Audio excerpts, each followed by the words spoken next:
We're back with our daily college basketball best bets here on Thursday, November 6th. Yesterday, another, all right day. It depends, 2 and 3, 3 and 2, hinged basically on if what line you got for the EWU Loyola Marymount game. Last night when I made the video, it was 7.5, closed at 9.5. Hopefully you took 9.5. If you did, you won with Eastern Washington. If not, anyways, let's look for our first real official good day. Okay, so technically yesterday, positive day, kind of not, asterisks around yesterday. Let's get a pretty good day going today here on Thursday, November 6th. Again, I keep saying with college basketball, we are going to have way better days down the line in terms of we are going to be consistently very good. I believe, in about a couple weeks. Right now, we are still learning these teams. Hell, some teams and a couple teams that we're going to talk about today haven't even played yet in 2025 and 2026. So, again, still getting used to the new rosters and whatnot. Got to watch these teams play again. It is a process here with our college basketball best bets. And, folks, if you have not yet, though, make sure to hit that subscribe button down below for more daily college basketball best bets here on the channel. Later today, we're going to have our NBA best bets. There's one game today.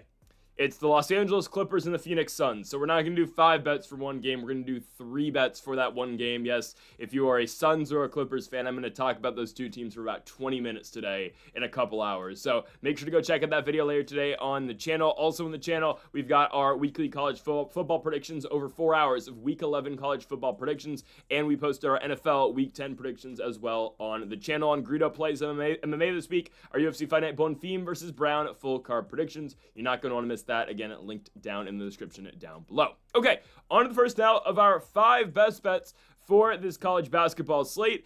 We've got some early games, not going to touch them because it's between Penn State, Abington, and Loyola, Maryland. Whittier is going to Bakersfield to take on Cal State Bakersfield. We've got a banger that unfortunately we will not talk about in the University of Health and Sciences and Pharmacy, versus Lindenwood. There's no line. Instead, we will kick things off with a matchup here between the Jackson State Tigers and the Louisville Cardinals. Yes, we're looking back at a now 34.5 point line. Yeah. Well, yesterday, you know what? The big lines cashed for us yesterday. We took Rutgers as huge favorites. We took the Indiana Hoosiers as big favorites, and both of those went fairly well for us. I'm going to go back to the well here and take a massive line with the Louisville Cardinals, but it's a line to me that makes a lot of sense as they will be taking on the SWAC's Jackson State Tigers. Jackson State, again, plays in the SWAC. The SWAC is known for being one of the worst conferences in college basketball. There are some bright spots, and I guess as we go further in the season, I will talk about the bright spots in the SWAC. One of them, I guess, it has to be Bethune-Cookman, who played a very competitive game against Auburn the other day. They go to Miami today. They might be competitive again. Bethune-Cookman was one of the better teams last year in the regular season in the SWAC conference. But anyways, we're looking at Jackson State today. I think Louisville should absolutely dominate this team, and I don't think it should be close at all. Louisville's first game is against SC State, South Carolina State. They play in the MEAC. Now, I don't want to... Okay, here's the thing about the MEAC and the SWAC. They're both really bad. The MEAC, I'd say, is much better. Last year, Norfolk State, shout out to Brian Moore, dude was a hooper last year for Norfolk State. Norfolk State was by far the best team out of both the MEAC and the SWAC combined. The SWAC winners were the Alabama State Hornets. As a whole, though, the MEAC is a better conference. Is it much better? No. Is the bottom of the MEAC as good as the bottom of the SWAC? They're about the same, I'd say. And we're talking, of course, South Carolina State, Coppin State, Maryland Eastern Shore. NC Central's not very good either. And the bottom of the SWAC, we're looking at Jackson State. They were really bad last year. Florida A&M had their games that they won, so I wouldn't put them down there. Mississippi Valley State's horrible, and Arkansas Pine Bluff is really bad as well. So, again, it's hard to gauge these conferences, but Louisville's first game, they play a MEAC team, and they beat South Carolina State 104-45.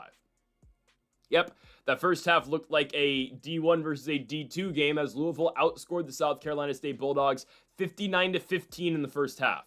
And, of course, they outscored them again in the second half, but winning the game by 59 points is something.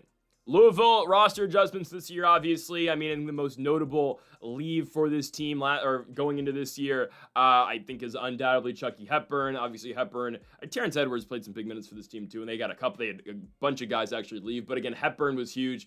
He's now, I believe, with the Raptors G League squad. I think that's where he is now. But Hepburn was at Louisville last season, played some big minutes for that team. Used to be a Wisconsin Badger, if I'm not mistaken. I'm pretty confident. Yeah, I mean, I literally watched Chucky Hepburn play in Bloomington at one point in time.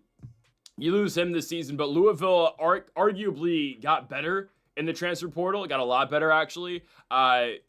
Did a lot of damage. Adds Ryan Conwell to the starting lineup. He played at Xavier last season. Isaac McNeely played really good minutes for Virginia. He's in the starting lineup as well. And Virginia looked really good in their first game. And, right, I mean, how much can we put into a South Carolina State victory? I don't know. But everything looked good for Louisville. Again, not much resistance in that game. Isaac McNeely shows up in his first game and plays really good basketball, puts up 17 points. Again, this was a very good score for Virginia last season. Averaged 14.5 points per game. Averaged 12 points a game in a sophomore season. That's a really good guard pickup, in my opinion, for Louisville. Again, you bring back some returning starters as well, or some returning players as well, in Javon Hadley, Kayshawn Pryor. I like Louisville quite a bit this season, and how can I forget about a big pickup for them just in terms of the recruiting classes. They get Makeel Brown, who is one of the, I believe he was in the top 30-ish recruits in the country. I don't follow high school basketball that close at all. I don't actually at all, but I'm pretty sure, again, from what I've heard, Makeel Brown is supposed to be very solid. He's now starting as well, the one guard for this team. I like the Louisville lineup quite a bit. I look at Jackson State. They go to Illinois, and obviously Illinois is a good team. Obviously lose some players in the NBA draft. Ivisic is still around, though. Hopefully he doesn't get mono again.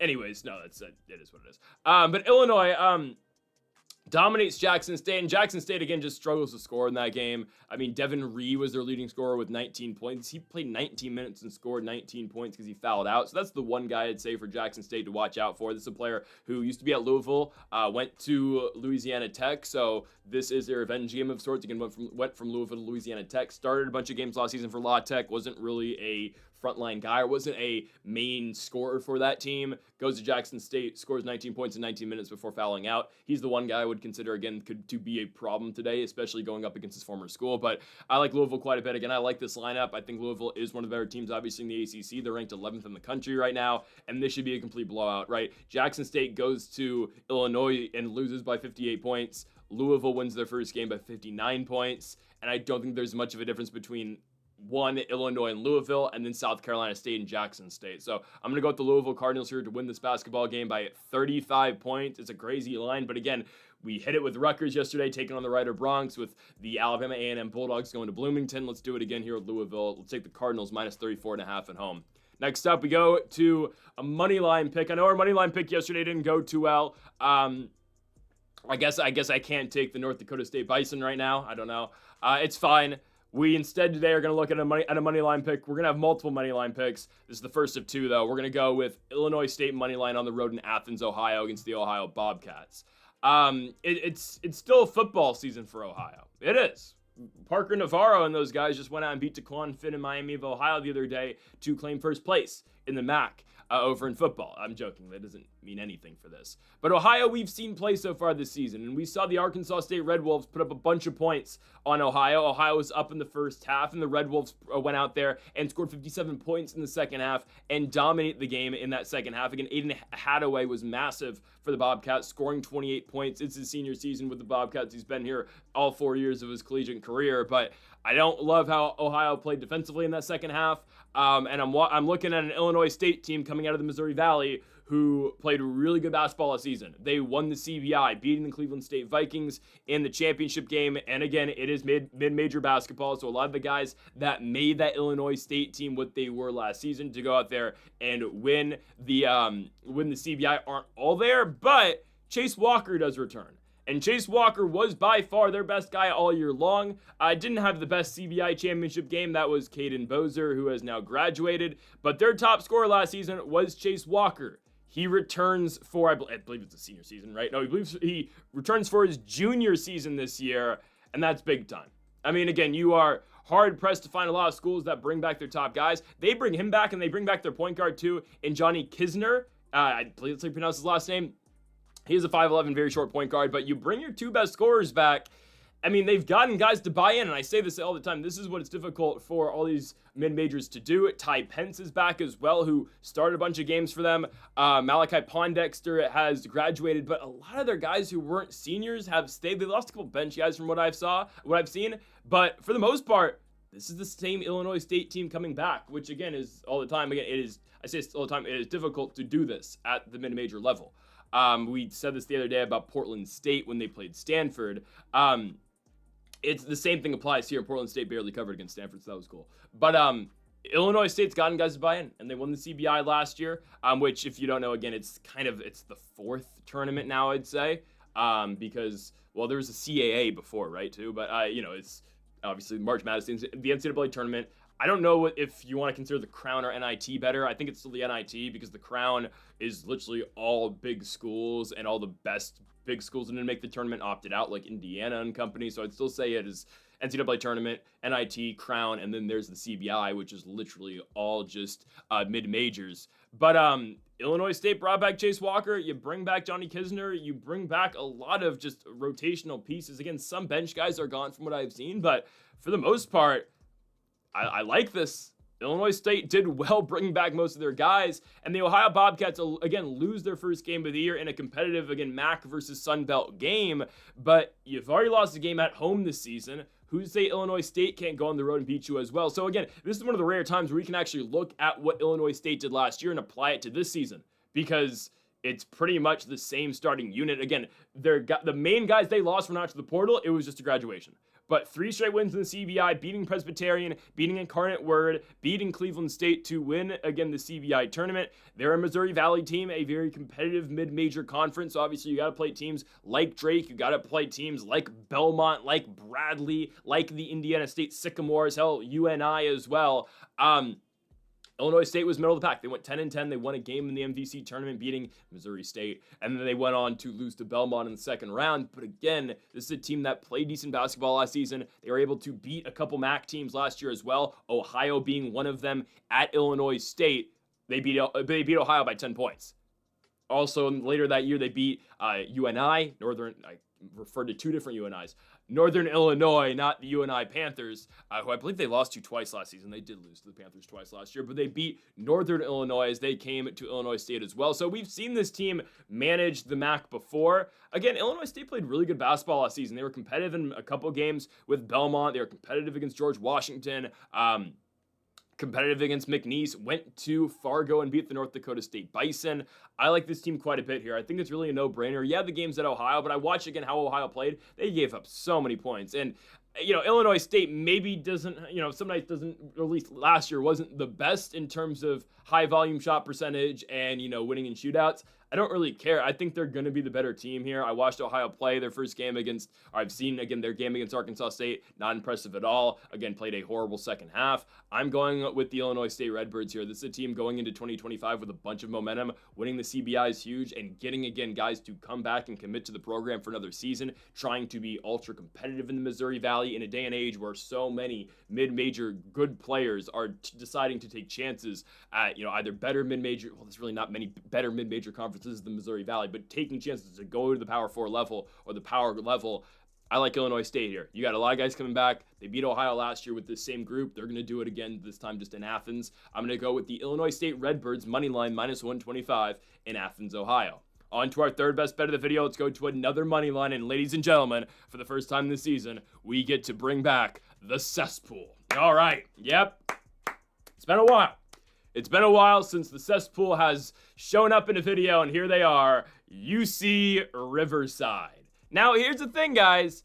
It's a hate and hate relationship with UCR. I'm not going to say love-hate relationship because they did nothing for us last season, okay? We faded them quite a bit, and sure, did it work out for us a couple times? It did. I'll never forget when UC Riverside went to Cal Poly last season and got 112 points put on their head and blew an 8-point lead with about a minute to go. Okay, so I have more reasons now to hate the cesspool at UC Riverside, and ladies and gentlemen, we are back fading them. Last year ended on a high. It ended on a high against UC Riverside. Right, first round of that Big West tournament, they played Cal Poly. We decided, you know what? No. After that last game at San Luis Obispo, we're going with the Mustangs, and Cal Poly decimated UCR in Las Vegas. UCR actually. They were in the NIT and the CBI at one point in time. They had to drop out from the CBI, but they were in both for the span of 6 hours. It was kind of funny. Anyways, they go to the NIT. Santa Clara over at the Levy Center beat down UCR for the second time that season. Goodbye. And now UCR is without by far their best player. We went over UCR a little bit the other day. Barrington Hargress leaving this team is absolutely massive. This was one of the better players in the Big West last year, and there are a lot of really good players in the Big West, don't get me wrong. Again, like Ben Leitston is going to ring a bell right away. Barrington Hargress leaving this team is absolutely massive. And trust me, as someone who unfortunately watched a lot of UCR basketball last season because we picked against them in pretty much every single opportunity that we got, their two best guys are no longer on the team. I might be not to again like pat myself on the back here. I think again I know the UCR lineup and what they did last season more than a lot of people. They're actually not two best players. Their three best players are gone. First of all, again, Barrington Hargress. Barrington Hargress did literally everything for that team last season. He was a starting point guard. He would try shooting a lot, but again, attacking the hoop and whatnot, he was very dominant last season for them. He was the guy that kept them in games. He averaged 20.5 points per game last season. He's now at Colorado. He's playing big minutes for the Colorado Buffaloes. The second most important player is actually not Isaiah Moses, who played it.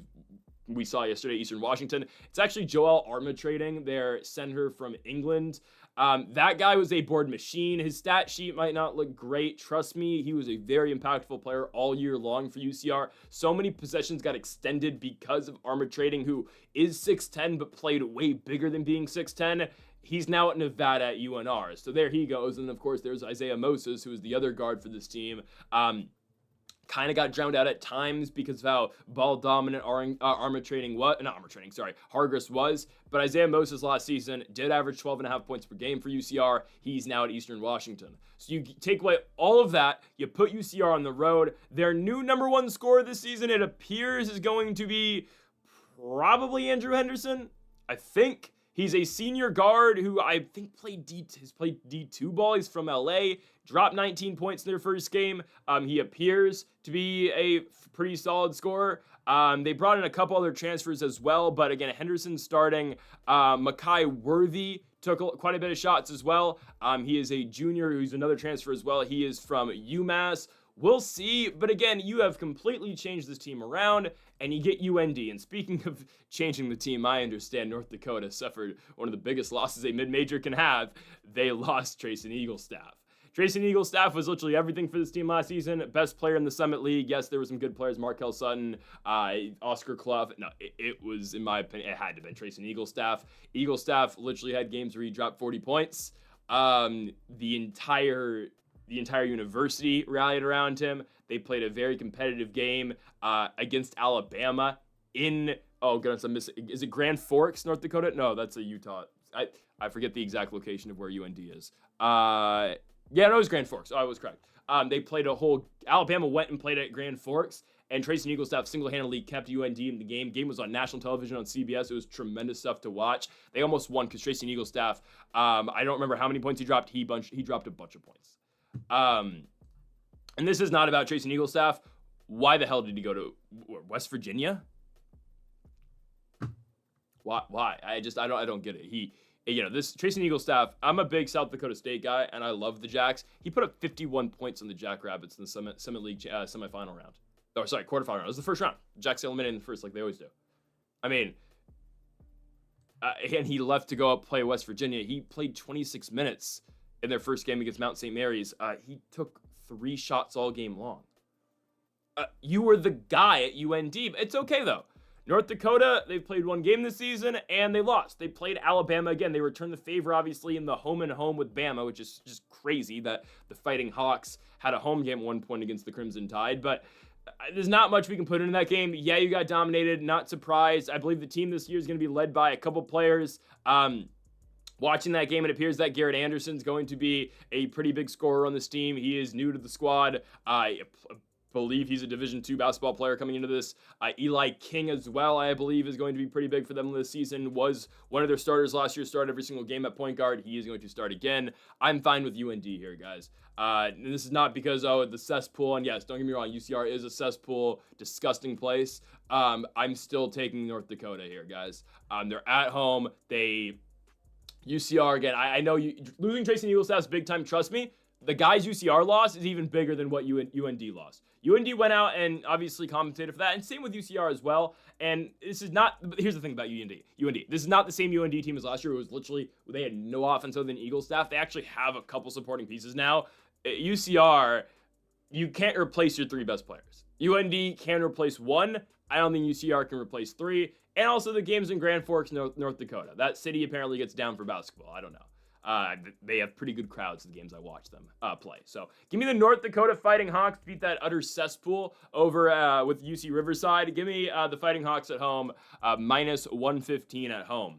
Next up, we go on to our 4th best bet of the video. I mean, we had to do it. Saw TCU on the schedule. That means we fade TCU. Oh boy. What an L that was. I mean, I don't know what to say about Texas Christian. The New Orleans Privateers go on the road and beat TCU. Way to go. I mean, I don't know what to say about that. Guys, New Orleans was horrible last season. They were a 4-27 team.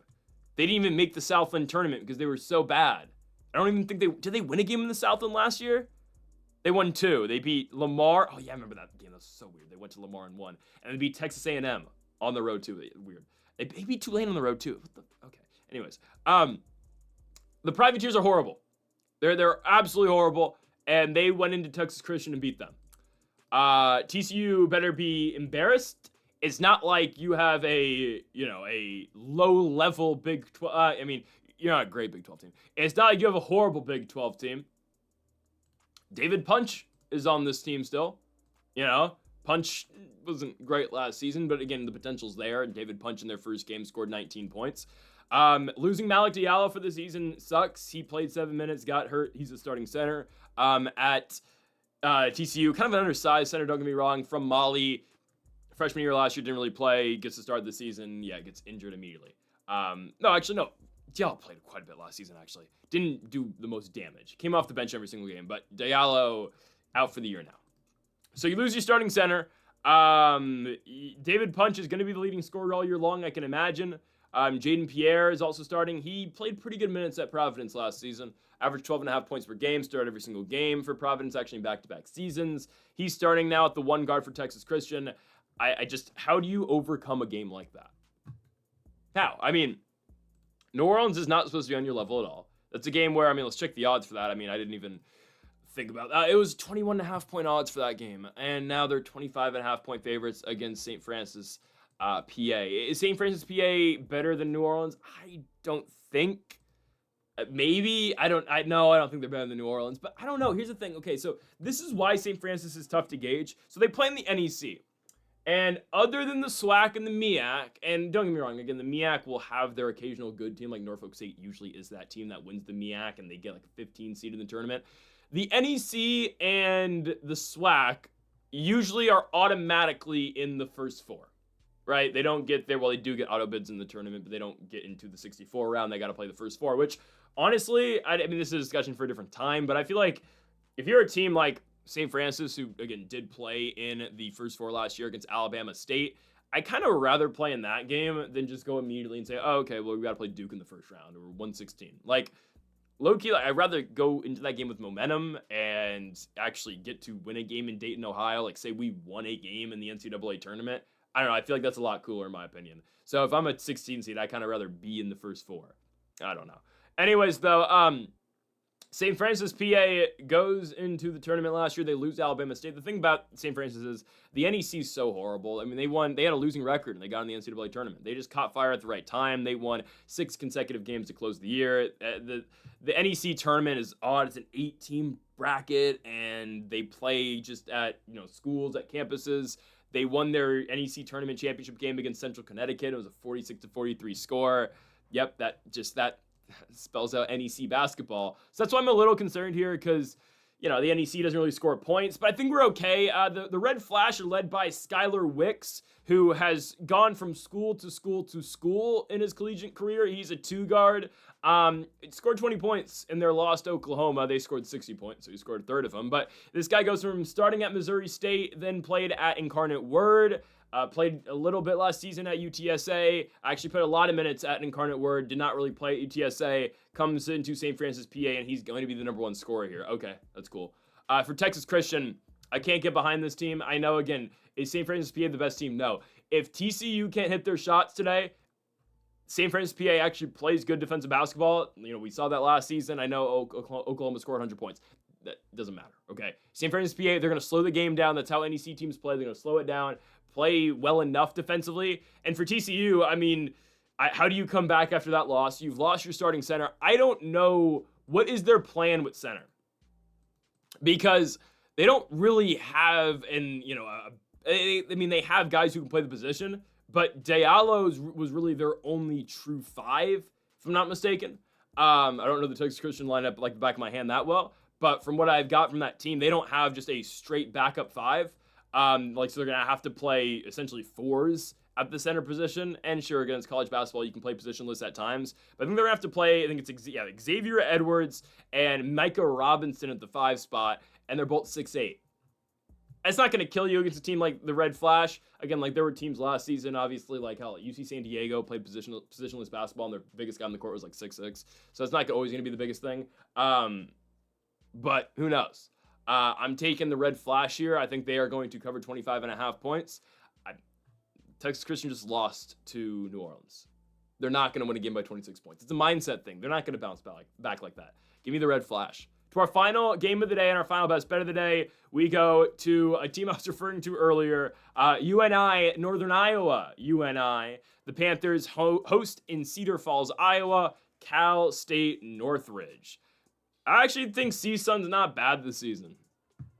They weren't bad last year. Again, I don't know how much to gauge their first game, which was a Division II game that they played, or a Division II opponent that they played. They looked pretty good doing so, though. Led by Joshua Agaro, former San Jose State player, then went to Texas State, now here at CSUN, scored 20 points and had 14 boards in their first game. And Alex Seismic, who dropped 15-6 for this team, the German 4/5 former Florida player, went to Charlotte, didn't really get run there. Now at CSUN, looked good in his first opportunity starting. He's more of a 5, starting at the 5 for the Matadors.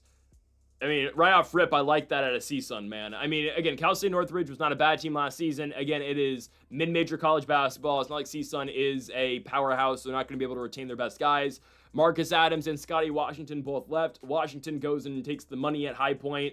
Why wouldn't you? That school has all the money in the world and all the resources in the world. Marcus Adams goes to ASU to go play for the Sun Devils. Only played 13 minutes of Tony Snell stat line numbers against Southern Utah in his first game. So, that's why, again, I don't love these guys. Just, mid-major guys who are very good at the mid-major level. Okay, I'm going to go play, at Arizona State. I'm going to go play at Keontae Jones, who was at CSUN last year, went to Dayton. And he did play 22 minutes in their first game, so I don't mind that move. But you lose all your guys. It's just like, how much success are you really going to see at a better school where you're not the guy anymore? So I don't know. Again, I always question that. Unless you're, again, a high-level guy and you're going to be given a starting spot somewhere, why go from being the CSUN starter or CSUN star and putting up 18 points a game to now being a player who's only playing 10 minutes a day at night at ASU, especially if you're a senior or you're a junior? Why wouldn't you just stay at CSUN? And I mean, I don't know. I don't get it sometimes.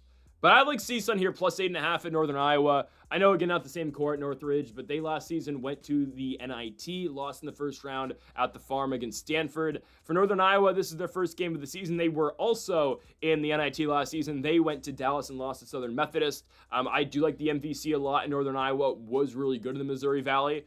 But I get a team here in CSUN who was really good in the Big West. They have replaced their 2 best players last year, or 3 best players, with some solid guys in the transfer portal as well, guys who have played at big programs as well.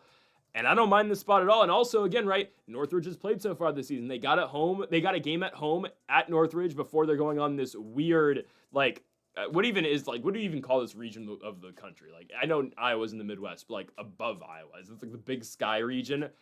Anyways, Northridge, they have a long road trip ahead. They are at Cedar Falls tonight against UNI. Then they got to go to UND, North Dakota, we talked about earlier. And they go up to North Dakota State to Fargo on Tuesday.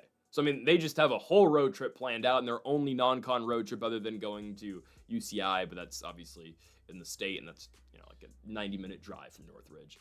I'm going to go with the Matadors here, though. I think they cover. I like what we got in their first game. Again, we've seen them play this so far this season, and sure, there is the real, fear of the unknown, I guess, with Northern Iowa, because, again, they have not played just yet.